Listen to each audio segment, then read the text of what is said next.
History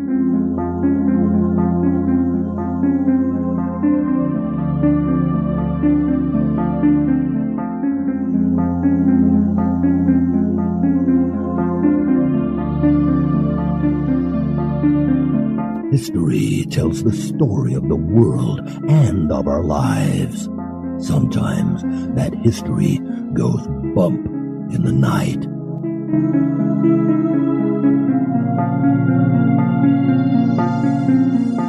Broadcasting from the center of Oddity and the supernatural in Central Florida, it's the History Goes Bump podcast. Hello, you spooktacular people. Welcome to this 351st episode of the History Goes Bump podcast, Ghost Tours for the Theater of the Mind. I'm your host, Diane. And this is Kelly. Kelly, we are going to an island today. Woohoo! Somewhere in the tropics? Yes. Have you ever been to Bermuda?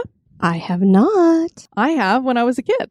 Nice. Yeah, so apparently there's a lot of legend and lore and ghosts on this island, and we're going to talk about the history and haunts of it. Very cool. Looking forward to it. Before we get into that, we have a lot of people to welcome into the Spooktacular crew. Thank you for joining us. And if you guys have not done so, get on it because we're doing all the fun stuff now. Our virtual trick or treat is going strong. This is where you find out about events. Lots of stuff are starting up because it's our season, Kelly. It's the most wonderful time of the year.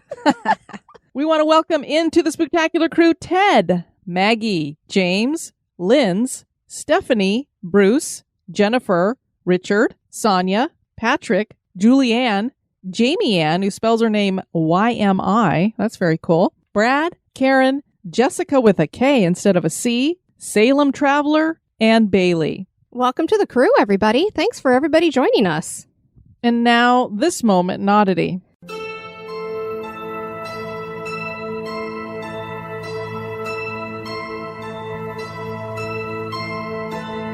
The moment in Oddity was suggested by John Michaels. While it's not a law in the books, so it's not illegal to die in Longyearbyen, Norway, for all intents and purposes, one is not encouraged to die there. This little village is located on the archipelago of Svalbard and is thought to be the most northerly town in the world. There are not many services on the island. The hospital can only handle non-life-threatening conditions, and there are no nursing homes. For this reason, any residents of the island must also have an address on the mainland. When they get to a point where they can't care for themselves, they have to leave. Some people do die here, though, in accidents, and in 1918, Spanish flu even hit here. But one cannot be buried here in a coffin because the bodies don't decompose since it's always so cold here. There are actually victims of the 1918 Spanish flu buried here with remnants of the virus that were sampled and studied in 1998.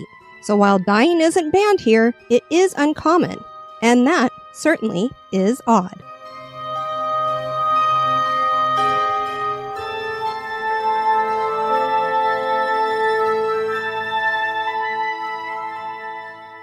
This history podcast is haunted. And now, this month in history.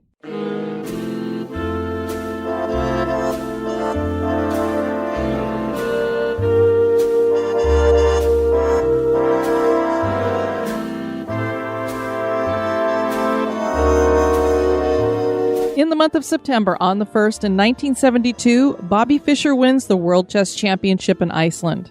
This was the most publicized and still the most famous chess title match in history. American Bobby Fischer faced Russian Boris Spassky, and since the Cold War was going strong at this time, there were many political undertones. Fischer had started early with chess. He was playing professionally by the age of 8, and he won the U.S. Open Championship when he was only 14. When Fischer won, it was the first time an American won the competition since it started in 1866, and the Russians had not been defeated in 24 years. So Fischer was a hero in some circles, but he definitely had his flaws. He was arrogant, demanding, and only agreed to play in the tournament after the prize money was doubled, and Henry Kissinger begged him to go.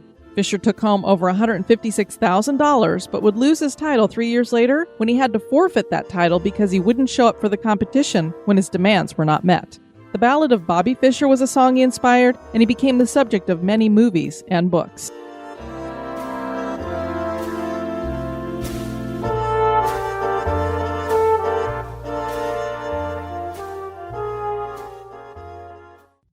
Most people think of the island of Bermuda as a tropical getaway with turquoise water and pink sand beaches.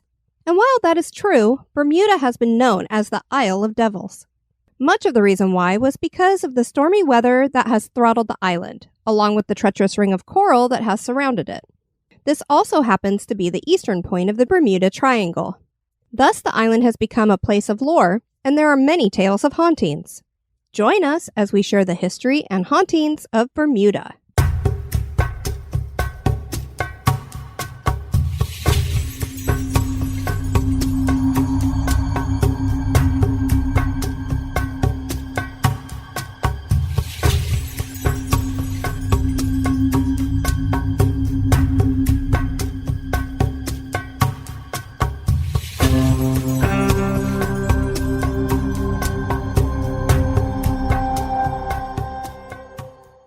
Juan de Bermudez, and I'm sure I said that wrong, was a Spanish explorer who was the first to explore the island of Bermuda in 1505. He was sailing back to Spain after bringing provisions to Hispaniola.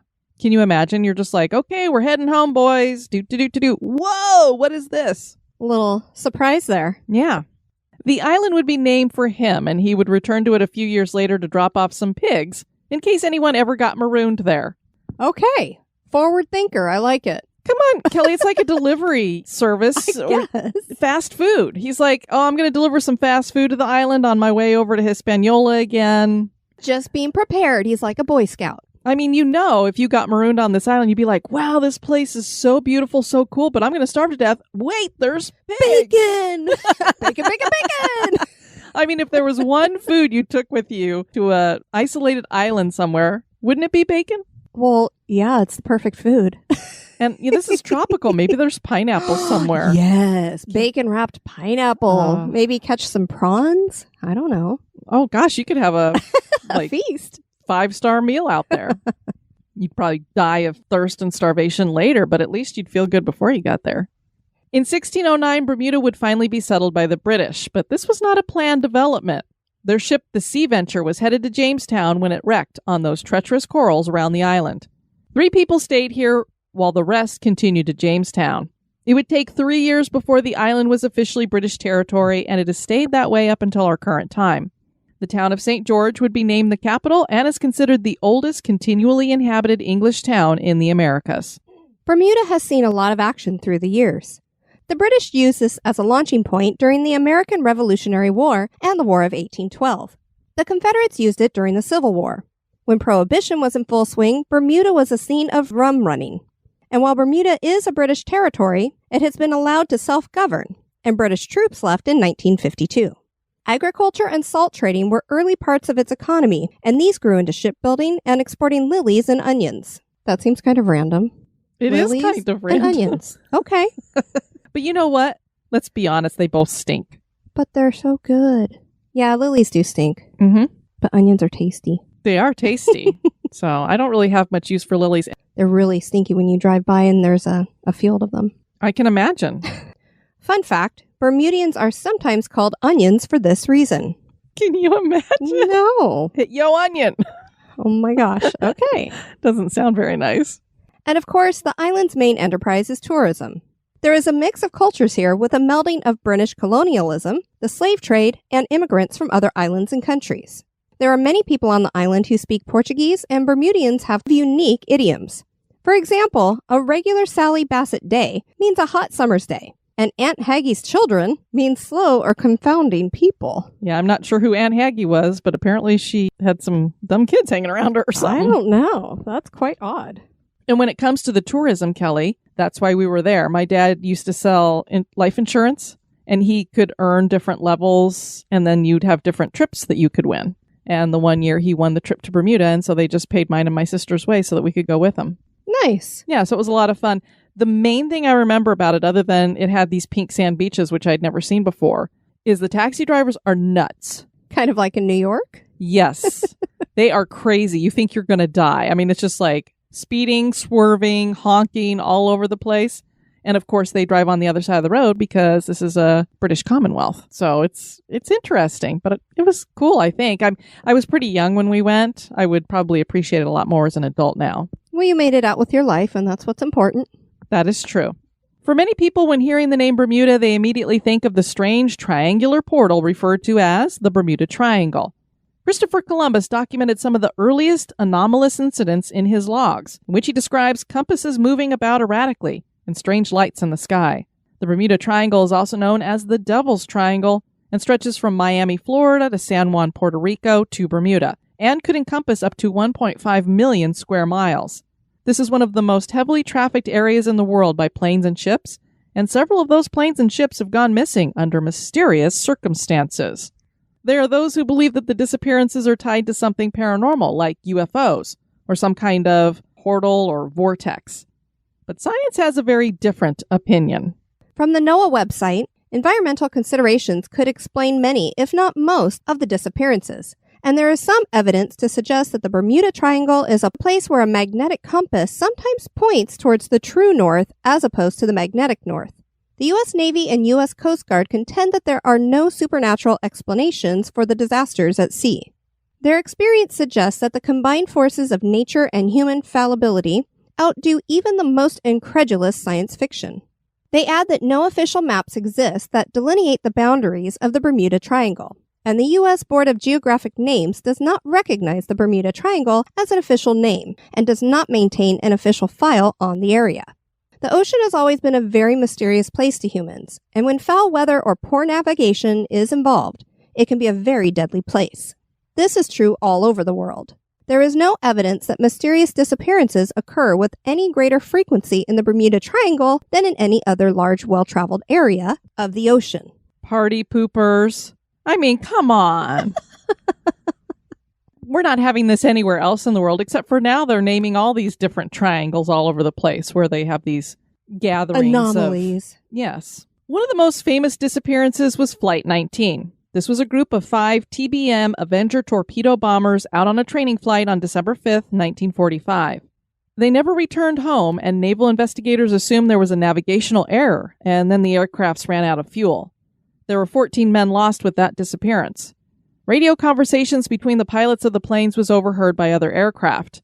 One of the students was asked about his compass reading, and he said, "I don't know where we are. We must have got lost after that last turn." Another student was having the same trouble, saying, "Both of my compasses are out, and I'm trying to find Fort Lauderdale, Florida. I'm over land, but it's broken. I'm sure I'm in the Keys, but I don't know how far down, and I don't know how to get to Fort Lauderdale." A search and rescue aircraft with a 13-man crew disappeared while looking for wreckage from Flight 19. The theory is that this plane was overloaded with fuel and exploded. Yikes. Somebody apparently saw some kind of a fireball, so that's why they think that. But officially, nobody knows where any of these planes are at or what happened. That's why it's lent us to thinking other things. Now, of course, when you have all of these weird, erratic readings coming from your compasses and stuff, it just seems kind of logical that it is some kind of magnetic thing. Sure. But why? That's the thing. I mean, okay, you can give me your scientific definitions, but I also want to know why. Why is there a weird magnetism here? What's causing it to be that way? Is it a portal? Is it a vortex causing it to be weird?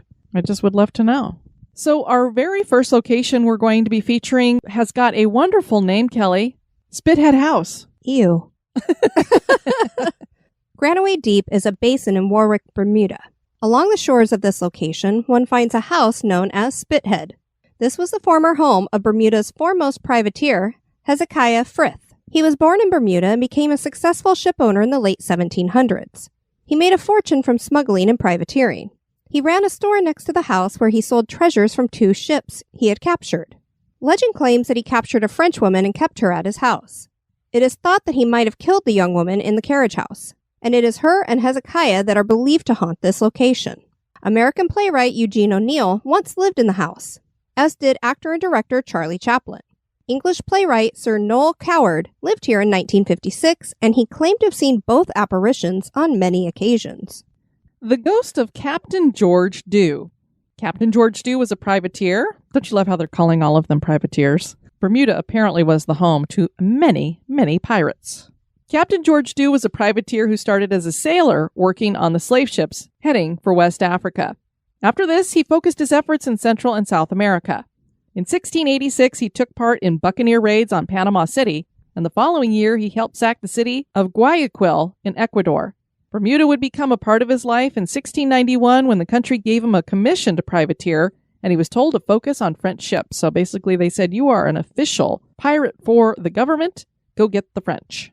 He partnered with William Kidd for a while and also Thomas Griffin.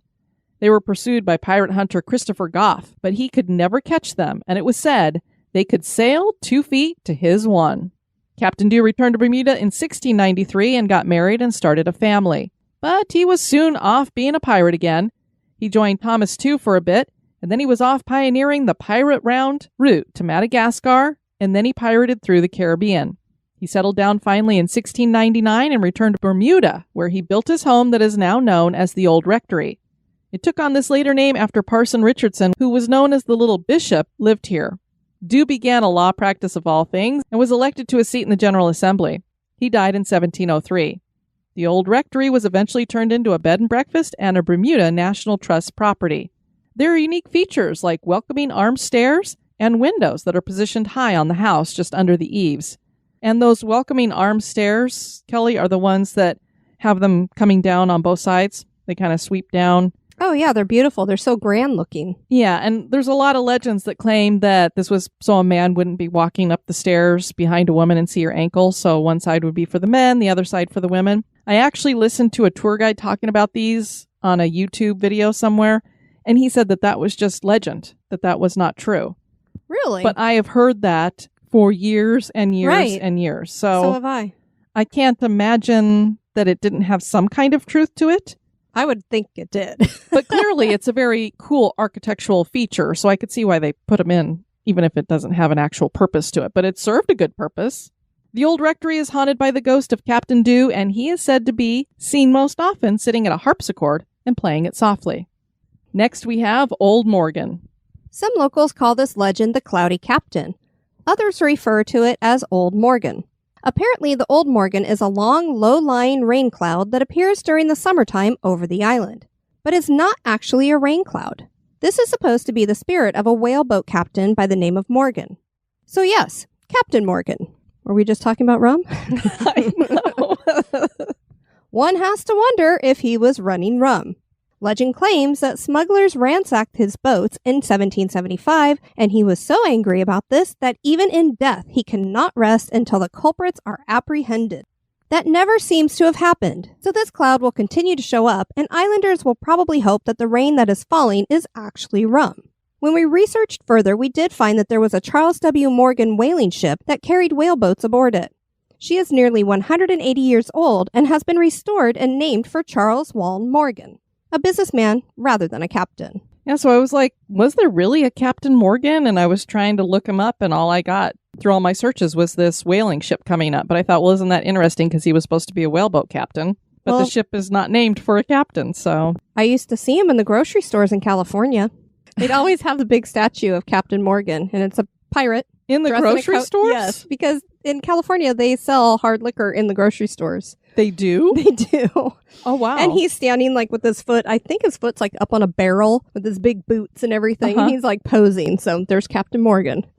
Wow, that's fascinating to me, because in Colorado, they don't sell anything, but it used to be 3-2 beer. I don't know now when we got all these craft beers and stuff, but all you could do was 3-2 beer. There was no wine or anything. So when I moved here to Florida, and it was like, here's this aisle, and it's got wine on one side and all different kinds of beer on the other and margarita mixes and stuff, I was like, in the grocery store? How weird. And remember when they used to have blue laws? I don't know, there might be some states that still have them where you can't have a liquor store open on Sundays. They wouldn't sell the liquor on Sundays. So what they would do is put a little chain up on that aisle, and you couldn't go down the aisle on Sunday. Do not pass. Yeah. I just thought that was so fascinating to me, because I'm like, they have liquor in the stores here. Next, we have Summersalls. Summersalls is a home found at Orange Grove that was built in the late 1600s. This was built by William Manigan. His family had a Native American slave named John that they abused horribly. One day, John decided to kill the family, so he set the house on fire and then waited outside with a gun to shoot anyone who fled. After the deed, he was captured, tried, and sentenced to be hung, drawn, and quartered.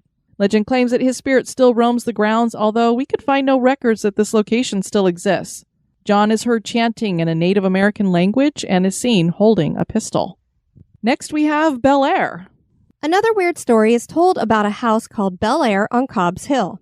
People claim that there were strange noises, disembodied voices, and flickering lights here. The Helen Hayes Repertory Theater visited in 1958, and while staying here, they felt very unsettled. They decided to use a Ouija board. So if you're feeling unsettled, you just whip out the Ouija board? That's what I was going to say. I'm like, if I'm feeling unsettled, the last thing I'm going to bring out is the Ouija board. Oh my gosh. They decided to use a Ouija board to see if the place was haunted. It was said that they made contact with a female slave who had once worked on the property. She told them that another slave had stolen some jewelry from their master and that he was tortured as punishment. While that happened, he cursed the house, and that had left the dwelling with an impressive and negative energy. One part of the torture was that the slave's hand was burned in a kiln. The spirit gave them directions where they could find it, and when they dug in the spot, they found an old kiln. I was like, whoa. Fort St. Catherine. Fort St. Catherine is the oldest and largest fort on the island and sits at the northeastern tip of St. George's Island. As was the case with many forts built in the 1600s, this one was originally constructed from wood. A stone fort replaced it in 1614, but that would not be the final fort. This one was rebuilt 5 times, with the final one being completed at the end of the 19th century. The main issue for Fort St. Catherine was that it was fairly exposed, but its position did help it prevent ships that had entered through the open Atlantic from coming around St. George's Island and heading west. Ships had to get close to the fort because of the reef line, so they were easier to hit. Today, the fort is a museum, and a fun fact is that Charlton Heston once appeared in a production of Macbeth in the 1950s at Fort St. Catherine's. The main spirit that haunts the fort is known as George. His apparition has been seen and heard in the lower chambers of Fort St. Catherine. Apparently, he got rather bothersome with his antics, and an exorcism was performed, but it didn't work. Mainly, I'm guessing because aren't exorcisms for demons, Kelly? I believe so. Yeah, and I don't think many demons would go by the name George. Just doesn't sound very demonic. It doesn't have that Latin kind of weird, mysterious sound to it. So apparently George is just cantankerous, not demonic. Next, we have Windswept Cottage.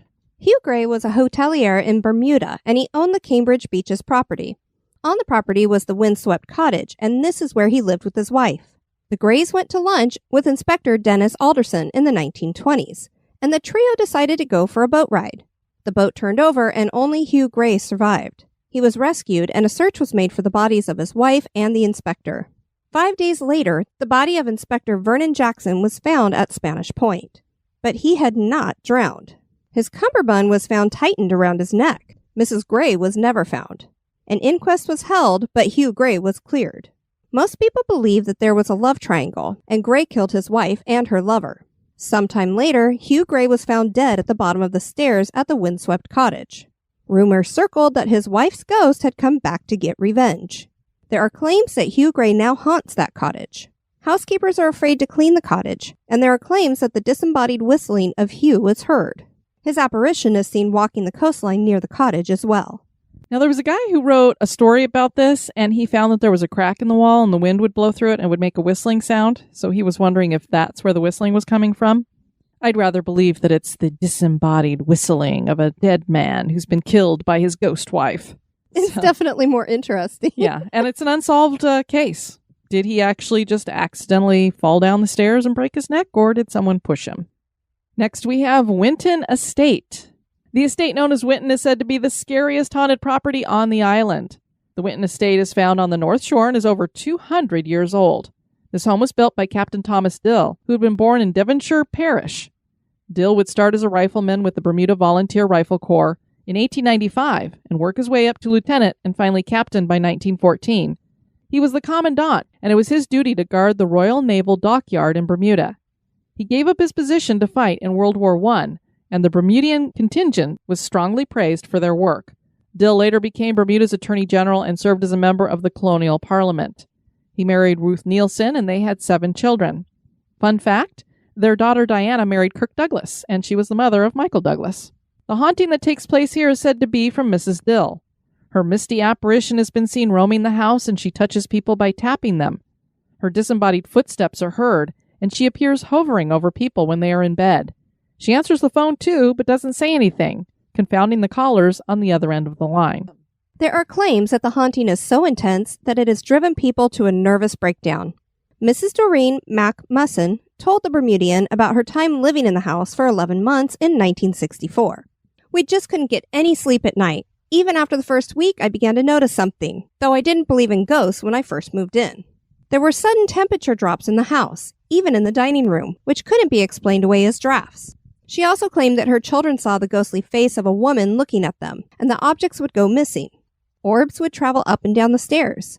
Eventually, Mac Musson wrote a book with John Cox titled Bermuda's Favorite Haunts. Next, we have the Orange Valley Road house.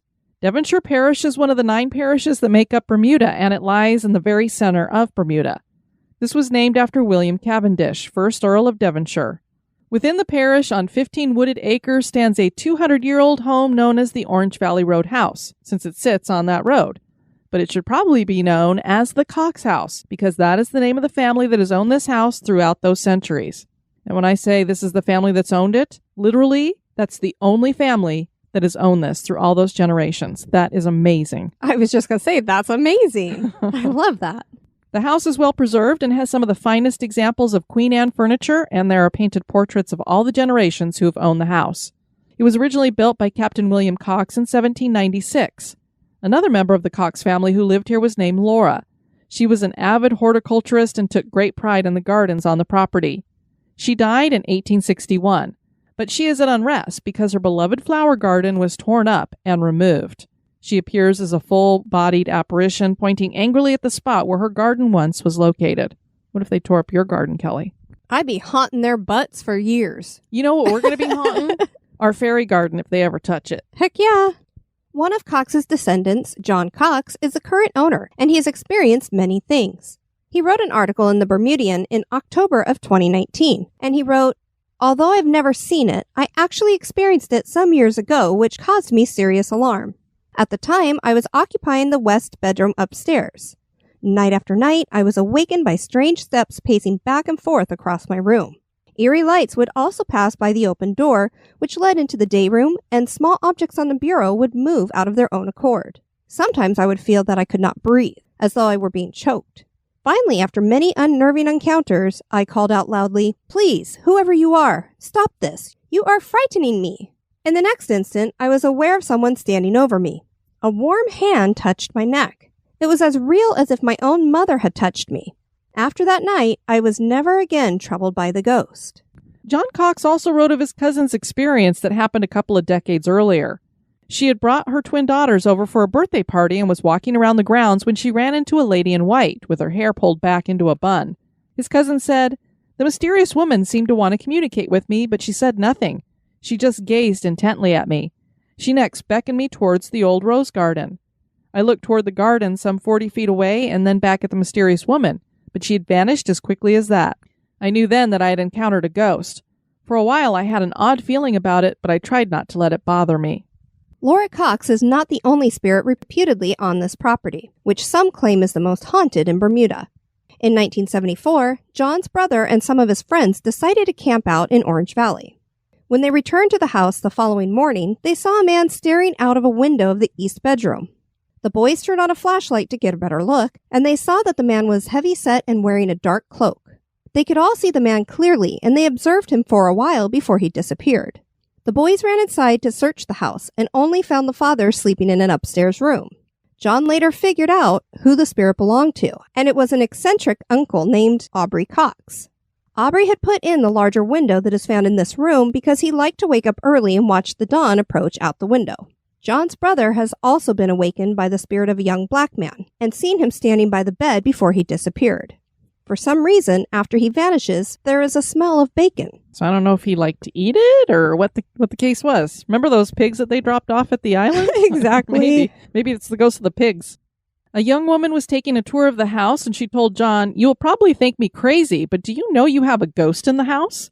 John told her that they had several. She must have thought he was poking fun at her because she emphasized that she was serious, and then she told him what she had just experienced.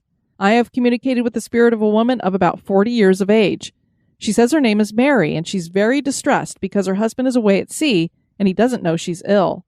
When John looked through his family records, he found out that Captain William Cox was married to a woman named Mary, who died of pneumonia in the house in April of 1806 while he was away sailing in the West Indies. What are the chances that she knew any of that information? Wow. Because he had to look through his family record, so it wasn't like it was something documented out there in the public that she could look up. Not to mention that she was like, are you making fun of me? Objects have been known to move on their own around the house, and there have been some disturbing experiences, too. John and his cousin were both choked on the stairs when they were teenagers to the point that they couldn't breathe. Oh my gosh. The Ghosts of New England Research Society investigated the house in 2013. They claimed to catch the sound of a woman sobbing uncontrollably in an upstairs bedroom. We also witnessed what appeared to be a black shadow figure appear near a coffee table in the main parlor of the house during an EVP session. In the interest of full disclosure, of the 4 people in the room, 3 could see it and 1 could not.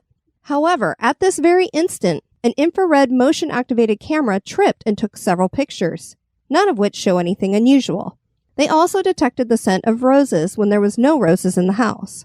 Bermuda is a beautiful island with a landscape dotted by hundreds of historic buildings. Are some of those buildings haunted? That is for you to decide. Well, I don't know if we'll ever get a chance to go over there together, but it is a gorgeous island, and I encourage people to check it out because who knew they had so many haunted locations there? And clearly they have a lot of really old ones. I mean, most of these were 200 years old at least. Definitely a destination to put on the list. We'd love to have you check out our website at historygoesbump.com, and if you want to send us some feedback, you can do that at historygoesbump@gmail.com. As we said, we have the virtual trick-or-treat going on in the Spooktacular crew, so if you haven't joined us over there, please do. I believe you have to be signed up by the end of September, and then Wes, who's heading that up, will be assigning everybody their victim, as we say. Victim.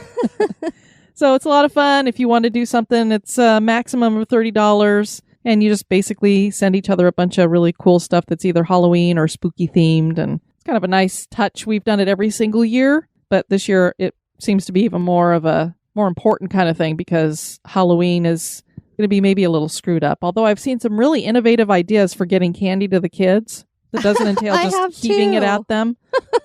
Flinging it across the yard. Yeah. The thing is, guys, I know we're all like, this is going to ruin our Halloween. It's going to cancel Halloween. Not if we don't let it. Exactly. And again, you want to be a part of the Spooktacular crew because we will be hosting our own virtual party. And we'll probably have all the stuff up there. I'll probably put it over on the page and I'll try to put it out where people will see it. We'll be doing a Zoom party. So hopefully you can join us on the evening of Halloween. And we'll be doing a costume contest and some drawings and just having a good social time together. I want to thank you guys for tuning in to this episode. I've been your host, Diane. And this has been Kelly. You take care now. Bye-bye. Bye-bye. This episode has been brought to you by our executive producers. Dispatches from the Grave Digger. We'd like to thank Andrea Cano for raising her contribution. It was really cool. We got to meet her at the Queen Mary when we were there. Was that 2 years ago? We did the tour there and did a little bit of investigating, so that was a lot of fun. Andrea, hopefully you hear this because I have been trying to get you your annual t-shirt for a year now, and you're up on your 2nd year this month. So I owe you 2 shirts. So please check your email. I will send one out to you or contact me at historygoesbump@gmail.com so we can get you your shirts. And for anybody else who signs up at the $10 and above level, you first get a logo mug in 3 months. And then at the end of the year, you get a t-shirt of your choice. And then every year thereafter, a t-shirt of your choice. And I believe I'm up to one of our executive producers, I believe has gotten 4 shirts or 5. Excellent. Trying to remember. So, yeah. So we've had some very long-term executive producers.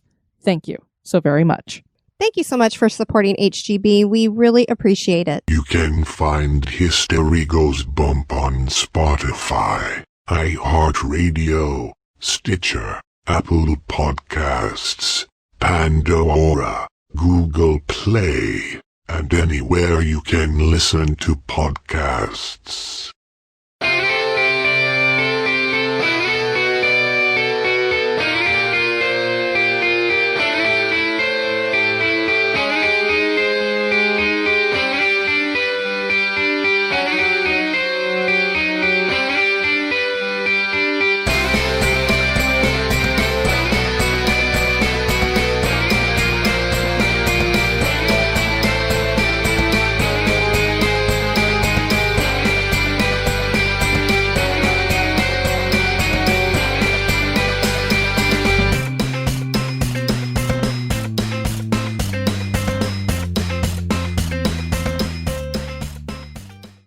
And now, the moving of the phlegm. Oh my gosh. I don't have that problem because I ate my few Pringles. Actually, I do have that problem. Who am I kidding? And I noticed that you got the jalapeno Pringles so that I would not touch them. Exactly. Because you said, well, I'm just going to eat them. I said, well, when I saw that kind, I thought, well, I'll buy her the regular and then I'll buy myself the jalapeno because then I know I can eat 3 before getting ready to record and they'll still be there. But if you do that for 3 or 4 months, they're going to be really stale. I don't care if they're stale. I was the staleness prevention. They're serving a purpose. This also happens to be the eastern point of the Was a Spanish explorer who was the first to discover the island of Bermuda and was the first to discover where? That's how you're supposed to say it. How else do you think you're supposed to say it? I never knew. The island would be named... What is wrong with my voice today? Are you going through puberty? Apparently. To be named? Usually that's your problem. I know. 3 people stayed here while the rest continued to Jamestown. Jamestown? Jameson? Jameson. I sound like I've been drinking something. Just another little sippy sip, officer, bartender, whoever you are. I don't really care. You asked for my ID. It's the same difference, bartender cop. The British used this as a launching point during the American Revolutionary... Revolutionary? It was a revolutionary. We're going to have a revolutionary, everyone. Shush. When Prohibition was in full swing, Bermuda was a scene of rummy. Rummy? It's been a long. Are you drinking rum while you're playing rummy? I mean, we haven't had a drop of alcohol. It's hard to believe. And of course, the island's main enterprise is tourism. Tourism. Did I say it weird? You're like, tourism. Tourism. I did. Well, don't criticize me, darling, just because I was speaking about tourism. I mean, I know that the British hold on to Bermuda here, so maybe that's influenced you a bit. I thought I said it fine, but whatever. There are many people on the island who speak Portuguese, and Bermudians have quite idioms. Quite? How do you get quite out of unique? No. You just move the Q and the U around. Hush. Throw a T. Let me read. There. Hush. There are those who believe that that's all, folks. But science has a very different opinion. They're just drunk when they're passing through? I'm sure that's what the scientists have come to that conclusion. Yes, Kelly. Better speak into the microwave. I know. Kelly's like, oh, I didn't say that into the microwave. And I'm like, what? Oh, microphone. Captain George Dew was a privateer who started as a sailor here? Have another little sippy sip. Just a little fingerful. Yo ho, pirate's life for me. We pillage, we rifle, we filch and sack, drink up, me hearties, yo ho. I mean, we sound like we've been. We kidnap and ravage and don't give a crap. No, I don't know. Oh my God, Kelly! That's Disney. I'm making up my own words. Apparently so. The estate known as Winton is said to be the most frighteningly. That's a lot of syllables. It is a lot of syllables. The estate known as Winton is said to be the most frighteningly haunted. Frighteningly.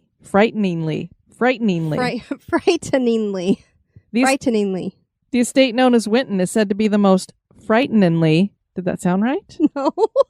Frighteningly. God, I can't say it. Scariest. I'm going to say scariest. God, go for it. Mrs. Doreen Mac Musson told the Bermudian about her time living in the house for 11 months in 1964. We just couldn't get any sleep at night. Even after the first week, I began to notice something. Yeah, so a little insider information. We had to interrupt the show in the middle here because my folks were at the front door. And so they were just talking to us, and my dad decided that he was going to start calling Kelly Mac because she's so good around the house. She hung up our flag so we could put our, what do you call it? The brackets, I guess, for the flag? The bracket for the flagpole, yeah. Yeah. I was explaining because we have cinder block homes and that I used a masonry bit and the Tapcon screws, but I also put some silicone before screwing it in just to make sure no moisture got in there. And then your dad said, well, I'm going to start calling you Mac. So I thought he meant like handy. Macintosh? I don't know. Okay. I don't know. Maybe he had a friend named Mac who was really good at construction or something. Gotcha. But anyway, where we got interrupted, Kelly was just talking about this woman, Doreen Musson, whose nickname was Mac. And I'm like, what are the chances that we go to the door and my dad starts calling you Mac? Synchronicity. Always. Synchronicity. Finally, after many unnerving encounters, I called out loudly, please, whoever you are, stop this. You're frightening me. Right, there's that frightening me. Frightening me. I'm not the only one with that issue. You are frightening me. You are frightening me. Now I can't say it. You better just stick with the other one. We're both screwed now. You are frightening me. That damn word, frightening. It's so horrible. Jobjicks. Who? What?